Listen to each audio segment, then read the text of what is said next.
Alright YouTube, welcome back. Today's video is going to be an introduction to a sport that I've been competing in over the past year or so. The sport is called Hyrox, and I think it's one of the best and most accessible fitness tests available for most gym goers.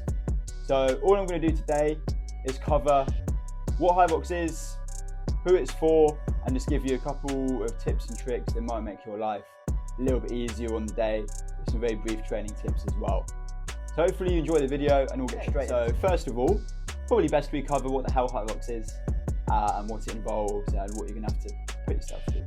So Hyrox is essentially 8 by 1,000 meter runs with a workout station in between each. So you'll do 8,000 meters running, split into 1,000 meter intervals and 8 workout stations. So you start on the run, do a workout station, run, workout station, etc. until you get to your last workout station.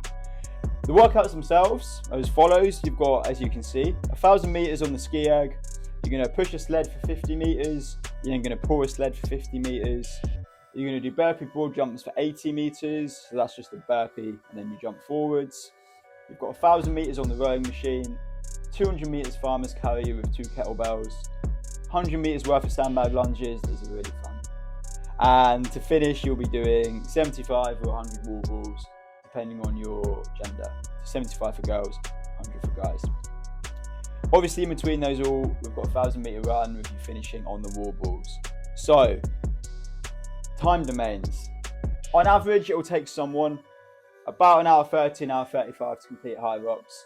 But don't worry if you think you're going to be way slower than that, because the spread of time will range from under an hour, 2 hours 30, 3 hours, etc. There's a huge range of abilities at Hyrox. One of the reasons that makes it so good is that you see loads of different types of people doing it. It's not just people who are all shredded. I know the marketing makes it look like everyone that does it is ripped and shredded. That's not the case. There's loads of different body types there as well. And because you're set off in heats, you have no idea if you're last or if you're first. Everyone's sort of mixed in. You don't really know who's going really quick, who's going really slow. Comparatively, it doesn't matter. So you're going to be able to fit in and you're not going to feel like everyone's judging you at any point. Now we're just going to go through a couple of training tips on how best to prepare yourself for the day. What I will say is that I'm going to go over these in more detail building up to the next Hyrox event in April. So I'm just going to cover it briefly now. So I'm going to give you 3 tips here. Tip number 1. Hyrox is 50% running. You can't escape this. I used to be a cross-country runner. I used to do road running.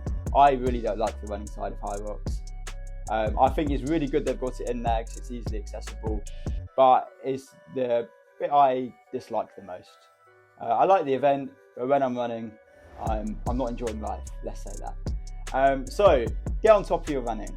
You're going to do 8k of running or 5 miles. If you can't run, let's say a 10k without stopping at any pace, you're really going to struggle on the day. Because if you're fresh and you're struggling to do 10k distance, when you're heavily fatigued, when you're doing a total of 8 kilometers, albeit split up, but still, you're really going to struggle to get moving and it's just not going to be a nice experience. So get on top of the running first, get some volume in. I'd say you probably want to see if you can get around about an hour at least of time on the feet. So that's just being able to run for an hour without stopping. At least before you do a Hyrox, it's a really good idea. Just to condition yourself to the amount of time you'll be working on the day. Tip number two is once you've got your running, you need to start adding a compromised running element to your training program. So compromised running is when you're running with fatigue. Now, this fatigue is caused by the other exercises you do at Hyrox, okay? That could be your sled push, the one that tends to fatigue me the most, or it could be your burpees, or your row, or your lunges, whatever. Either way, these are going to fatigue you, so you need to be prepared to experience that sensation on the day. An example of this would be a workout such as you've got 800 meters running, you do 50 burpees, and then you do 30 wall balls. And then say you repeat that 3 times. Pretty grim. That's a really grim example, actually. Either way, you repeat that 3 times. The second and third run is going to be way harder than the first one because the fatigue from all the burpees, all the wall balls, it's going to make it a little bit more difficult. So once you've got the running on lock, so this is important, once you can do running decent when you're fresh for the event, that's when you can start throwing in the compromised nature of it. Don't do the compromise first, get running, then compromise. Another thing as well, just quickly, with simulations, don't do too many simulations. If you're trying to do compromise running, don't just do the full Hyrox. One thing I find that works is if you do a slightly scaled down version of Hyrox.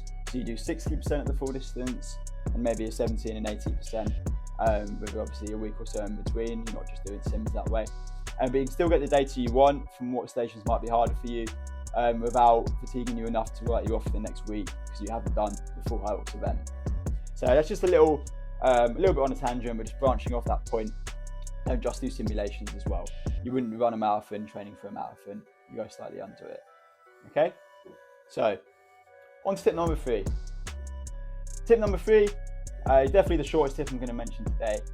With regards to the strength training you need to be doing around Hyrox, I think you should really be focusing on just a good quality strength conditioning program. Should prepare you for an event like Hyrox anyway, because all the movements are easily accessible to anyone in the gym, meaning that anyone can do it. So if you're doing a good strength conditioning routine where you're getting your compound lifts in, you're getting some single leg strength, all of the good stuff, hopefully you might know, just continue doing that as a supplement to your training.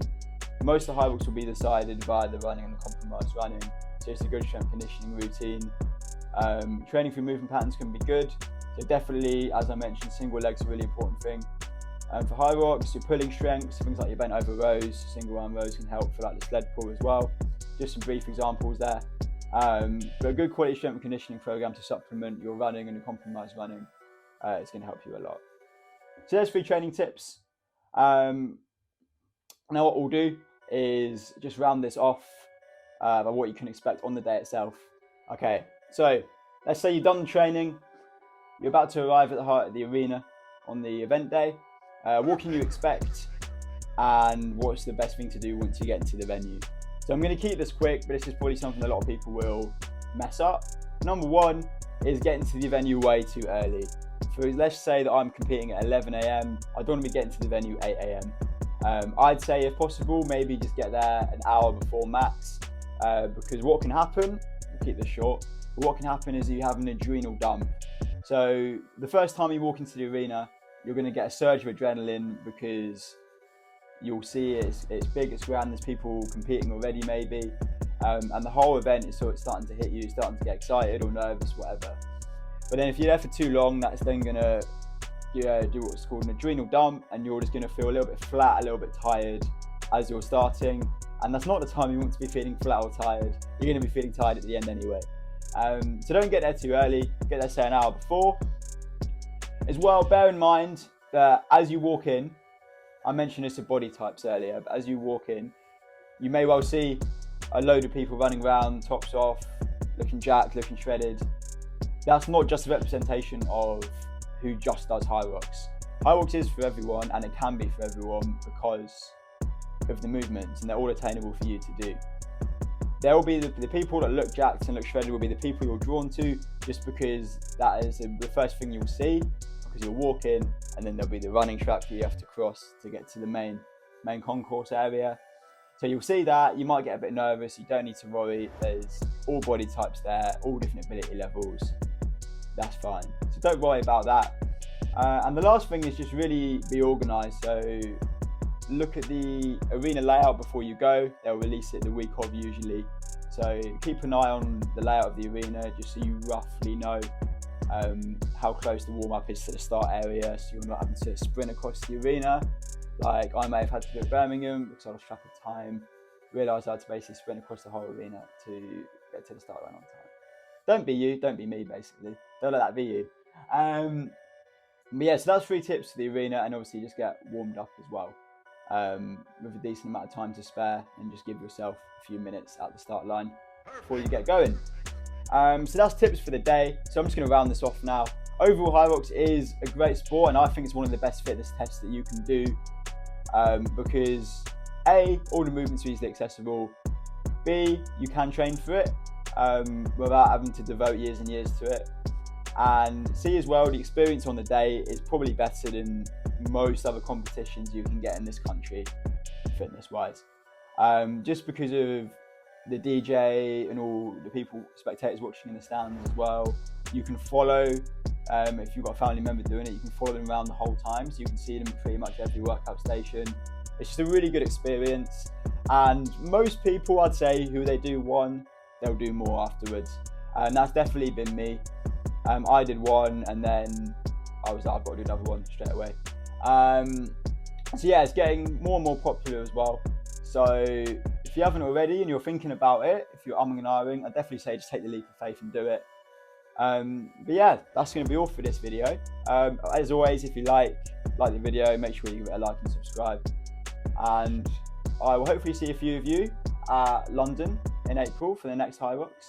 But if not, I'll be seeing you back on this channel very soon indeed.